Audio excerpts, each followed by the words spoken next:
अमीर वर्सेस गरीब चुड़ैल परिवार का रमजान। जमजमपुर में रमजान करीम की तैयारी जोरों शोरों से चल रही थी। हर मुसलमान के सिर पर टोपियां दिखाई दे रही थीं और सभी रमजान का चांद देखने के लिए बेसब्र थे। अरे आज तो रमजान का चांद निकलने वाला है, अल्लाह ने चाहा तो कल से रोजे शुरू हो जाएंगे। अब्बू, मेरे दोस्तों ने बताया क्या रमजान के बाद ईद आएगी? हाँ मेरे बेटे, रमजान का मुबारक महीना जब खत्म होगा तो अल्लाह अपने रोजेदारों को ईद के तोहफे से नवाजेगा। पूरा परिवार खुशी से रमजान का चांद देखने अपनी छत पर चला जाता है। वो देखो तो, आज तो अलग से ही रौनक है, सभी अपनी छतों पर ही दिखाई दे रहे हैं। ये रमजान की रौनक है। तभी बादलों में से एकदम पतला और एकदम चमकदार बहुत ही खूबसूरत चांद दिखाई दिया। अम्मी, अब्बू, देखो चांद। रमजान मुबारक मेरे बच्चों। आपको भी अम्मी जान, रमजान मुबारक। सभी बहुत खुश थे और एक दूसरे को रमजान की बधाई दे रहे थे। ये तो थी इंसानी दुनिया के रमजान की कहानी, लेकिन अब हम चलते हैं चुड़ैलों की दुनिया में। सारे भूत और चुड़ैल भी रमजान का चांद देखने को अपने घरों की छत पर या बाहर इंतजार कर रहे थे। कल से हो सकता है रमजान शुरू हो जाए। अब तो मुझे भारी भूख और प्यास का सामना करना पड़ेगा। फिक्र क्यों करती हो मेरी चुड़ैल बेगम? हमारे अल्लाह ने हमें इतना कुछ दिया है कि तुम्हारे रोजे के दस्तरखान पर मैं इफ्तारी की बारिश कर दूंगा। रोजा खोलकर जितना मर्जी चाहे उतना खाना। वो दोनों बातें कर ही रहे थे कि तभी चांद दिखाई दिया। अचानक सारी जमीन पर लाल रंग का उजाला हो गया।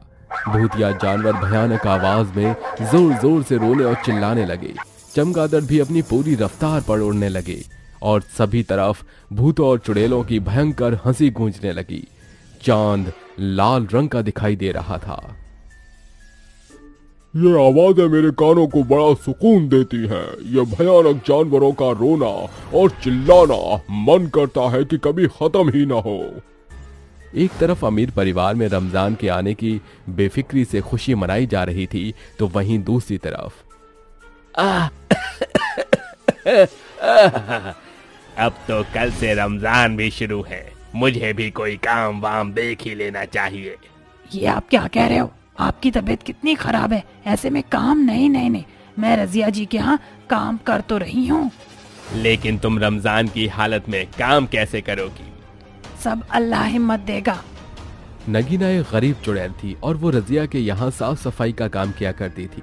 उसका पति अजहर कई दिनों से बीमार चल रहा था। अब नगीना ही अपने घर का खर्च और अपने पति की दवाई के लिए पैसे कमाती थी। अच्छा तो अब मैं चलती हूँ। तुम्हें मेरी वजह से कितनी परेशानी उठानी पड़ रही है। अब बस इतना मत सोचिए। नगीना अपने साफ सफाई के काम पर निकल जाती है। ऐसे ही दिन बीतते चले गए। नगीना रोजे की हालत में ही रजिया के घर के सारे काम किया करती थी। नगीना के पति की हालत अभी तक ठीक नहीं थी। अब रमजान का महीना खत्म होने आया था। सुनो नगीना, मैं तुमसे कुछ कहना चाहता हूँ। कहिए। तुमने इस माह रमजान के सारे रोजे रखे हैं, तो तुम्हें ईद मनाने का पूरा हक है। इस बार तुम मेरी दवाई के पैसों में से सेवई का सामान और अपने लिए कपड़े वगैरह ले आना। मेरी सबसे बड़ी ईद तो उस दिन होगी जिस दिन आप ठीक हो जाओगे। मुझे और कुछ भी नहीं चाहिए। अब मैं काम पर चलती हूँ। हो सकता है कि रजिया जी कुछ पैसे दे दे तो हमारे सारे काम हो जाएंगे। नगीना रजिया के घर काम करने पहुंच जाती है। कुछ देर वो काम करके रजिया से बोलती है, रजिया जी, वो 10 दिन बाद ईद है और मुझे घर में ईद के लिए थोड़ा सामान लाना है। क्या आप मुझे थोड़े से पैसे दे सकती हो? ईद के सामान लाने को पैसे? अरे अपनी हैसियत के हिसाब से ही काम कर लिया करो। तेरी इतनी औकात है कि तू ईद पर नए कपड़े पहने। मैं तुझे कोई पैसे वैसे नहीं देने वाली। नगीना दुखी होकर अपने घर लौट रही थी। ये पैसे जैसी चीज कभी पीछा ही क्यों नहीं छोड़ती? मारने से पहले भी ये पैसा साथ था और मरने के बाद भी साथ है। वैसे सही कहा जाता है, या तो अल्लाह दिल देता है या फिर दौलत। नगीना खुद से बातें करती हुई चल ही रही थी कि तभी उसे एक भूत आदमी जमीन पर बेहोश लेटा दिखाई दिया। नगीना उसे देखकर उसकी तरफ भागी। या अल्लाह, ये कौन है? मुझे कुछ करना होगा। नगीना अपने हाथों में कहीं से खून भर के लाई और आदमी के मुंह पर उड़ेल दिया। या अल्लाह, ये तो उठ ही नहीं रहे हैं। नगीना बार बार उस आदमी के मुंह पर खून के छींटे मारती और फिर थोड़ी देर बाद उस आदमी ने अपनी आंखें खोल दी। अल्लाह का शुक्र है, आप ठीक तो है ना? वो भूत आदमी अपने चेहरे पर से खून की छींटे साफ करता है और नगीना उसे देखकर हैरान रह जाती है। आप तो आपका शुक्रिया, आपने मेरी जान बचाई। दरअसल मैं रोजे की हालत में चक्कर खाकर गिर गया था, लेकिन अब सब कुछ ठीक है। आप तो हमारे मालिक सुल्तान जी हो। हाँ, लेकिन आप कौन? मैं आप ही के घर काम करने वाली एक नौकरानी हूँ। ओह अच्छा, ऐसा है। वैसे मेरी बीवी आपको समय से तनख्वाह तो देती है ना? नगीना थोड़ी हिचकिचाई। वो रजिया जी से जब मैंने ईद की तैयारियों और अपने पति के इलाज के लिए पैसे मांगे तो उन्होंने मुझे मेरी औकात दिखा दी। मतलब? नगीना सुल्तान को रजिया का पूरा बर्ताव बता देती है। सुल्तान बहुत शर्मिंदा होता है और उसे अपनी जेब से कुछ पैसे निकाल कर देता है। ये लो बहन, ये कुछ पैसे तुम मेरी तरफ से अपनी ईदी समझ कर रख लो। अब से मैं तुम्हें अपनी मुंह बोली बहन मानता हूँ। पर अपनी बीवी के बुरे बर्ताव के लिए मैं माफी चाहता हूँ। मैं उसे समझा दूंगा। अल्लाह के लिए इस महीने में मेरी बीवी से हुई गलतियों को नजरअंदाज करो बहन। आप मुझसे माफी मत मांगिए। नगीना पैसे लेकर अपने घर आ जाती है तो वहीं दूसरी तरफ सुल्तान अपनी बीवी रजिया को बहुत डांटता है और रजिया अपने किए पर बहुत शर्मिंदा भी होती है। हे मेरे मौला, मुझे माफ कर देना। इस अमीरी में मैं अल्लाह के दिए फरमानों को बिल्कुल भूल ही गई थी। तुम्हें अपनी गलती का एहसास हो गया, इससे अच्छी और कोई बात नहीं है। अब तुम ज्यादा फिक्र मत करो, मैं ये सब संभाल लूंगा। अब आखिरकार ईद की चांद रात का दिन था। नगीना का पति अजहर भी अब सही हो गया था। देखो नगीना, अब मैं सही हो गया हूँ। हाँ, ये सब रमजान रखने का कमाल है। अच्छा है आप ठीक हो गए। अब तुम्हें काम करने की जरूरत नहीं। इस बार की ईद तो ऐसे ही मना लो, अगली बार हम जरूर अच्छे से ईद मनाएंगे। तभी वहां हाथों में ढेर सारा मेवा और राशन का सामान लिए सुल्तान और रजिया आते हैं। ये ईद तो सारी ईद से बेहतर मनेगी। मालकिन आप, अब तुम्हें बहन बनाया है तो बहन की त्योहारी तो देनी ही पड़ती है ना। हाँ बिल्कुल। नगीना, मुझे माफ कर देना, मैंने तुम्हारे साथ बहुत बुरा सलूक किया। आप यूं माफी ना मांगिए। तो अपने भाई और भाभी की तरफ से ये छोटा सा ईद का तोहफा स्वीकार कर लो। नगीना खुशी से ईद के तोहफे को स्वीकार करती है। तभी पूरी जमीन पर जामुनी रंग की रोशनी छा जाती है और बहुत बड़ा जामुनी ईद का चांद निकलता है। ईद मुबारक। ईद आपको भी। मुबारक। सारे भूत और चुड़ैल एक दूसरे के गले मिलकर ईद की बधाई देते हैं और बिल्कुल इंसानों की ही तरह खुशी से ईद मनाते हैं। आसपास खुशियों का माहौल था क्योंकि माता रानी की चौकी सजी थी। नवरात्रि की पहली शाम थी जहां सभी लोग गरबा वाले कपड़े पहनकर तो कुछ हाथों में डांडियां लिए माता रानी के पंडाल में एकत्रित होते हैं। तो सुरभि कहती है, पूजा, आज तो हम जमकर माता रानी की चौकी में गरबा खेलेंगे, क्यों, है ना? बिल्कुल बिल्कुल, माता रानी का दरबार लगा है, जब तक पैर थकेंगे नहीं हम रुकेंगे नहीं। तभी पंडाल के करता धरता हाथ में आरती की थाल लिए माता रानी की पूजा करते हैं। तुम ही जग की माता, तुम ही हो भरता, मैया तुम ही हो भरता, भक्तन की दुख हरता, सुख संपत्ति करता, ओम जय अम्बे गौरी। बोलो सच्चे दरबार की जय। तो देवियों और सज्जनों, माता रानी की आरती हो चुकी है। अब आप सभी माता रानी के दरबार में डांडिया और गरबा खेल सकते हैं। तो माता रानी के दरबार को सजाने के लिए तैयार हो जाइए। ये अब मजा आएगा। तभी साइड में दो लड़के नगाड़े बजाते हैं। वहीं सुरभि पूजा नाचना शुरू करती है। हे दिन तड़ाक आजा उड़ के जरा, तू पैरों से बेड़ी जरा खोल, नगाड़े संग ढोल बाजे, ढोल बाजे डाय डाय धम धम, ढोल नगाड़े संग ढोल बाजे। लीली लिमड़ी रे लीलो, नागरवाल नो छोड़, प्रभु परोध नारे मारा घर उतारो, करता जाओ मारे घरे सीता जुवे, बात सीता के लारे, जुवे राम लखन नीवात। दोनों काफी देर तक माता रानी के पंडाल में गरबा खेलते हैं तो कुछ लोग डांडिया खेलते हैं। तभी थककर पूजा कहती है, यार मैं तो बहुत थक चुकी हूँ, मैं पानी पी कर आती हूँ, तू जब तक डांडिया खेल ले किसी के साथ। ठीक है जल्दी आ पर। पूजा पंडाल के बाहर पानी पीने जाती है कि सामने दीवार पर 5 परछाई नजर आती हैं। मुझे ऐसा क्यों लग रहा है कोई मेरे बीच में है, एक बार देखती हूँ। पूजा पीछे मुड़ती है तो उसे कोई नजर नहीं आता। लगता है शायद मेरा ही वहम है, सुरभि मेरा इंतजार कर रही होगी, मुझे जाना होगा। ऐसा कहकर पूजा सुरभि के पास चली जाती है और दोनों फिर से माता रानी के दरबार में गरबा खेलने लगते हैं। 12 बजने ही वाले थे। सभी लोग माता रानी का दरबार खाली करके अपने घर चले जाते हैं। माता रानी के पंडाल में लाइट बंद थी। अचानक से 12 बजते ही वहां की सारी लाइट्स जल जाती हैं और माता रानी के आगे 5 चुड़ैल आकर नतमस्तक होकर कहती है, हर साल की तरह माता रानी, हम इस बार भी आपके दरबार में आ गए हैं, आपके दरबार को सजाने। हाँ माँ, हम पर अपना आशीर्वाद यूं ही बनाए रखना ताकि हम हमेशा आपके पास आते रहें। माता रानी की आरती शुरू करने से पहले एक बार नारा लगा दो, जय जयकारा जयकारा शेरावाली दा। बोल साचे दरबार की जय। तभी चारों चुड़ैल माता रानी की आरती करती हैं तो 1 घंटी बजाती है। आरती खत्म करते ही 5 चुड़ैलें गरबा खेलना शुरू कर देती हैं। मिल जाए मुझको अगर साथ तेरा, तो बोलूं मैं सारा जहां। चौगाड़ा तारा होए छबीला तारा, ओए रंगीला तारा, रंग बेर जुबेर थारी बात रे। बड़ा मजा आ रहा है, इसके बाद हम डांडिया खेलेंगे। बिल्कुल बिल्कुल, डांडिया भी खेलेंगे, साल में एक बार ही तो हम यहाँ आते हैं। वैष्णवी अम्बा तुम भी आओ यहाँ पर, बहुत प्यास लग रही है, नाचकर पानी पिए क्या? अरे नहीं नहीं, तुम भूल गई हो क्या, हम 9 दिन के माता रानी के उपवास पर हैं, हम 9 दिन तक कुछ भी खा नहीं सकते। वैसे चंडिका बिल्कुल ठीक कह रही है। अरे यार मजा नहीं आ रहा, हम 5 लोगों में और लोगों को भी शामिल करना चाहिए ना, गरबा में तो बहुत सारे लोग होते हैं।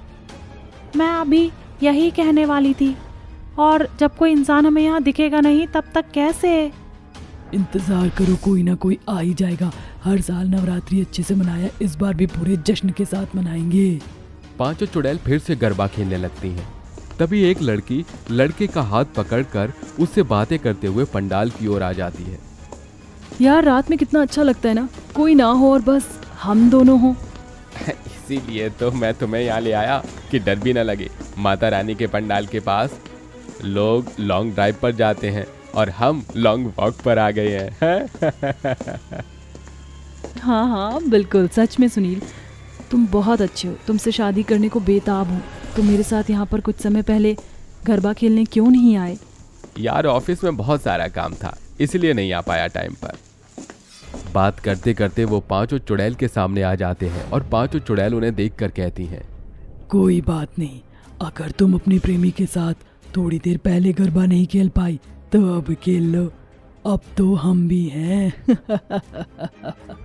तुम अकेले नहीं हो, हम भी तुम्हारे साथ हैं, यकीन मानो हमारे साथ तुम्हें बहुत मजा आएगा।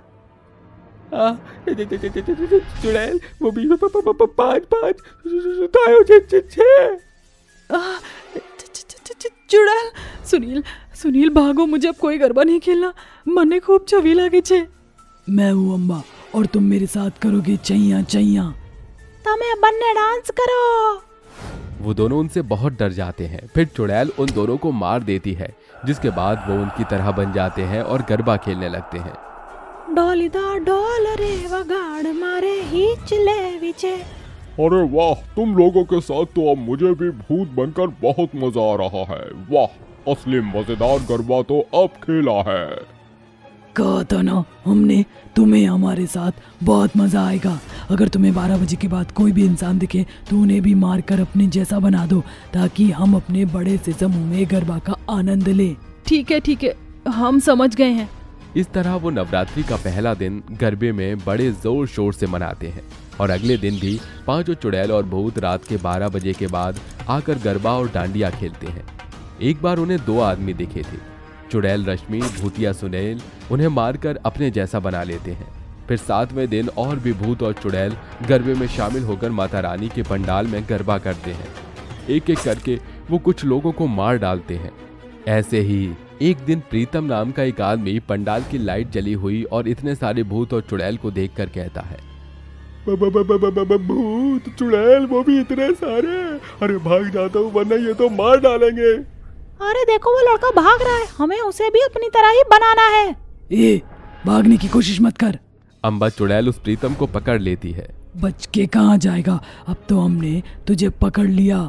अब मुझे छोड़ दो, मैंने तुम्हारा कुछ नहीं बिगाड़ा। अरे मुझे जाने दो, मैंने कुछ भी नहीं देखा। नहीं, जो भी रात के 12 बजे हमें दिखाई देता है, हमें अधिकार है उसे मारने का और अपने जैसा बनाने का। लेकिन ये तो गलत है ना, तुम लोग यहाँ पर क्यों आए और क्यों लोगों को मार रही हो? वो इसलिए क्योंकि हम माता रानी के पहले से ही बहुत बड़े भक्त हैं और नवरात्रि मनाना तो हमारा परम कर्तव्य है, हमारा पसंदीदा त्योहार है। उसमें जब भी नवरात्रि होती है तो हम साल में एक ना एक बार जरूर माता रानी के पंडाल में आकर 9 दिन का उपवास करते हैं और गरबा करते हैं। माता रानी से हमें ये इच्छा प्राप्त है कि हमें 12 बजे के बाद जो भी दिखेगा हम उसे अपने ग्रुप में शामिल कर सकते हैं। दिन में हम फिर वापस चले जाते हैं। अब तुम्हें मरने से कोई नहीं बचा सकता। अब तुम मुझे नहीं मार सकते। तुमने तो बोला कि तुम 12 बजे के बाद मरती हो, वो भी सिर्फ रात में। लेकिन अब तो दिन हो चला है, 4:30 बज गए हैं। माता रानी के तारे भी हल्के हल्के गायब हो चुके हैं। तुम मुझे नहीं मार सकते और आज 9वां दिन भी लग चुका है। ये लड़का बिल्कुल ठीक कह रहा है, हमें जाना होगा। आज तो कन्याओं को खाना खिलाने का दिन है, तो क्यों ना इंसानी रूप में आकर कन्याओं को खाना खिलाने चले। हाँ, चलो, तुम्हारी किस्मत अच्छी थी कि तुम बच गए। अब हमारा लौटने का समय हो रहा है, जाओ जी लो अपनी जिंदगी। ऐसा कहकर प्रीतम चला जाता है और बाकी के भूत और चुड़ैल मंदिर के बाहर गरीब छोटे बच्चों और कन्याओं को खाना खिलाते हैं। उन्हें पैसे और तोहफे देकर माता रानी को जैसे ही नतमस्तक करके जाने वाले होते हैं तो माता रानी शेर पर बैठकर उनके सामने आकर कहती है, भले ही तुम अपने इंसानी रूप में नहीं हो पुत्रियों, लेकिन मैं तुम्हारे इस स्वभाव से बहुत प्रसन्न हूँ, क्योंकि तुमने गरीब और भूखे बच्चों को खाना खिलाया। तुम में अभी भी नेक दिल बाकी है। यही स्वभाव और भक्ति मुझे तुम्हारी अत्यंत प्रिय है। पांचों माता रानी का धन्यवाद कर गायब हो जाती हैं। धरती पर तो आपने रमजान को देखा होगा, पर क्या कभी भूतों और चुड़ैलों की दुनिया में रमजान मनाते हुए देखा है? अगर नहीं तो जानने के लिए कहानी में आगे बढ़ते हैं, जहां इस दुनिया को चलाने वाला भूतिया लोक का बादशाह दाऊद सुर था। रमजान आने को था, ऐसे में वह अपने भूतिया लोग के सभी अच्छे बुरे नर्क में रहने वाले भूत और चुड़ैलों को एकत्रित करके कहता है, क्या तुम सबको पता है मैंने तुम्हें क्यों बुलाया है? नहीं महाराज, आप बताइए, हमें किस आसार के लिए इकट्ठा किया है? तुम जानते हो कल से रमजान शुरू है, इसलिए मैं कुछ लोगों को सुधरने का मौका देना चाहता हूँ। और कुछ ऐसे भी लोग हैं जो नरक लोक में रहते थे, बहुत ही बेअदब, बेतहजीब, खुदा तराश थे, लेकिन वो अब बिल्कुल सुधर गए हैं और मैं उनसे बहुत खुश हूँ। मैं चाहता हूँ नरक लोक के भूत और चुड़ैल स्वर्ग लोक में जाने का मौका पाए इस रमजान ईद में। इसलिए मैंने तय किया है, आशिया चुड़ैल, रसिका चुड़ैल, भूतिया यूसुफ, भूतिया इब्राहिम, तुम चारों बदल चुके हो, पहले बहुत ही बदतर थे। इसलिए मैं तुम्हें मौका दे रहा हूँ कि हमारे भूतिया लोक के नरक लोक में जितने भी भूत और चुड़ैल हैं जो अल्लाह को दिल से नहीं अपनाते, गलत व्यवहार रखते हैं, उनकी सही से इबादत नहीं करते, झूठ बोलते हैं, उन सब पर तुम नजर रखो। और आशिया चुड़ैल और भूतिया इब्राहिम, तुम धरती लोक पर जो लोग ऐसे करते हैं उन पर नजर रखोगे और नरक लोक में डाल दोगे। महाराज, आपने हमें नरकलोक से रिहा कर दिया और हमें ये बेहतरीन मौका दिया है कि हम लोगों को सही राह पर लेकर आए, उनको अल्लाह की इबादत करवाएं। इसके लिए आपका बहुत बहुत शुक्रिया महाराज दाऊद। महाराज, आपने हमें नरकलोक से रिहा कर दिया और हमें ये बेहतरीन मौका दिया कि हम लोगों को सही राह पर लेकर आएं, उनका अल्लाह की इबादत कराएं। उसके लिए आपका बहुत बहुत शुक्रिया महाराज। ठीक है महाराज, हम आपको विश्वास दिलाते हैं अपने कर्तव्य का पूरा पालन करेंगे। हाँ महाराज दाऊद, आपको अपने भूतिया लोक में इस बार रमजान में कुछ अलग ही मजा आएगा। तुम्हारी ये बातें सुनकर मैं बहुत खुश हूँ। अब जाओ अपने काम पर लगो। ये कहकर चारों भूत और चुड़ैल वहाँ से गायब हो जाते हैं। 2 भूत और चुड़ैल अपने नरक लोक के जेल में चले जाते हैं और 2 भूत और चुड़ैल धरती लोक पर पहुँच जाते हैं। जैसे ही रसिका और यूसुफ भूत और चुड़ैल नरक लोक की जेल की ओर बढ़ते हैं तो देखते हैं कुछ भूत और चुड़ैल जानवरों की तरह चीख रहे हैं, चिल्ला रहे हैं, सलाखों के बीच से निकलने की कोशिश कर रहे हैं। तो एक भूत एक चुड़ैल को मार रहा था। वहीं दूसरी ओर नासिर नाम का भूत अल्लाह की इबादत करने से भूतिया हुसैन को रोक रहा था। ये देखकर रसिका गुस्से से कहती है, तुम्हारी हिम्मत कैसे हुई हुसैन को रोकने की कि वो अल्लाह की इबादत ना करे? जैसे होती है वैसे, मैं इसे अल्लाह की इबादत करके स्वर्गलोक में नहीं जाने दूंगा। इसे तो नरकलोक में भी बुरी सजा मिलेगी, बुरी सजा। ऐसी बात है तो तुम्हें इसी नरक लोक में जहन्नुम का रास्ता दिखाने में मुझे 1 सेकंड भी नहीं लगेगा। रुको। डरता नहीं हूँ तुमसे। ये सुनकर रसिका चुड़ैल उसकी गर्दन पकड़कर घसीटते हुए लावे की खाई की ओर ले आती है और कहती है, ये देख, मौत का कुआं या लावे की खाई। अब कह सकता है डर तो तुझे अब लगेगा जब मैं तुझे इसमें फेंक दूंगी, क्योंकि नरक लोक से भी ज्यादा बुरी सजा तो ये है। नहीं नहीं, मुझे यहाँ मत फेंको। ना तो तू अल्लाह की इबादत करेगा, न रमजान का खौफ करेगा, न दूसरों को करने देता, इसलिए तुझे मर जाना ही होगा।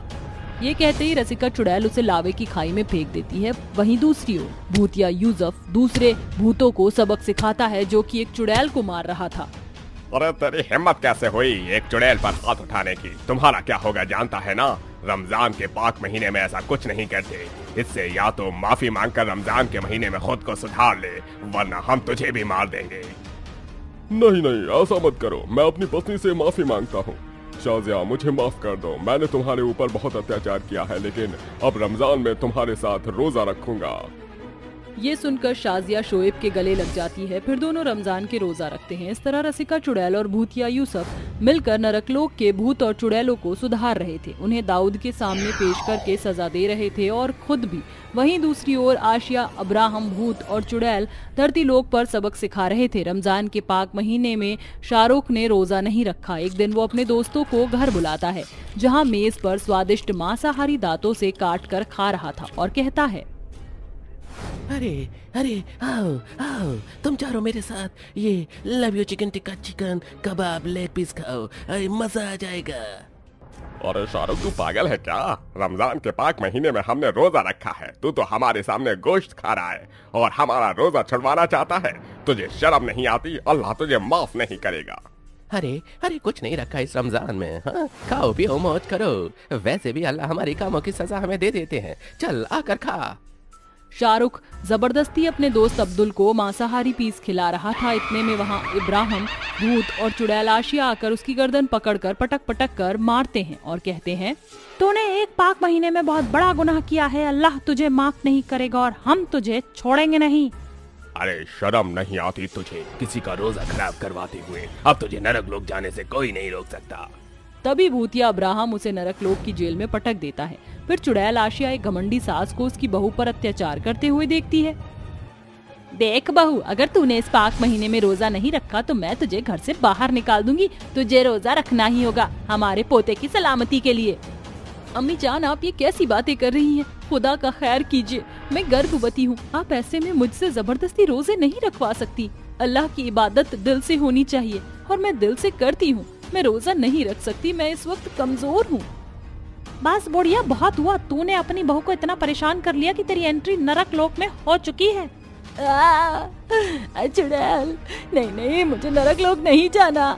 तभी चुड़ैल आशिया उसे नरक लोक की जेल में भूत और चुड़ैलों के साथ बंद कर देती है, जहां वह उसे बहुत तंग करते हैं। ऐसे ही धीरे धीरे चुड़ैल आशिया और इब्राहिम धरती लोक पर रमजान महीने में अल्लाह की इबादत ना करने वाले, झूठ बोलने वाले और लोगों को परेशान करने वालों को नरक लोक की जेल में बंद कर देते हैं और उन्हें सबक सिखाते हैं। वहीं रसिका यूसुफ भी अपना फर्ज निभा रहे थे, जिसकी बदौलत काफी हद तक भूत और चुड़ैल सुधर गए थे। जो सुधर गए थे वो 1 महीने तक रोजा रखते हैं और तीसरे दिन दाऊद के सामने सब एक दूसरे को गले लगाकर रमजान की बधाई देते हैं और कहते हैं, शोएब ये लो मिठाइयाँ सेवइयाँ खाओ, ईद मुबारक हो तुम्हें। तुम्हें भी रमजान के तीसरे दिन की ईद मुबारक हो।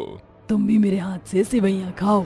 अरे मैं भी सुधर गया हूँ, मुझे माफ करना, मैं उस दिन तुम्हारे साथ जबरदस्ती कर रहा था। ये लो प्यार से मेरे हाथ से सेवई खाओ। ईद मुबारक हो। तुम्हें भी भाईजान। अरे वाह वाह, आशिया, इब्राहिम, रसिका, यूसुफ, तुमने अपने सारे भूत और चुड़ैल और इंसानों को भी सुधार दिया। मैं तुमसे बहुत खुश हूँ। तुम सुधरे हुए लोगों के साथ स्वर्ग लोक प्रस्थान कर सकते हो।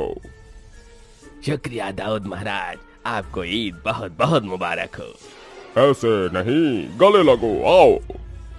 ऐसा कहकर दाऊद अपने भूतिया चेलों से गले लगकर उन्हें ईद मुबारक कहता है और बाकी भूत और चुड़ैल आपस में एक दूसरे को ईद मुबारक करके मीठी सेवई खिलाते हैं। फिर दाऊद अच्छे भूत और चुड़ैल को स्वर्गलोक भेज देता है, इंसानों को वापस घर पर भेज देता है और सब खुशी खुशी रहने लगते हैं।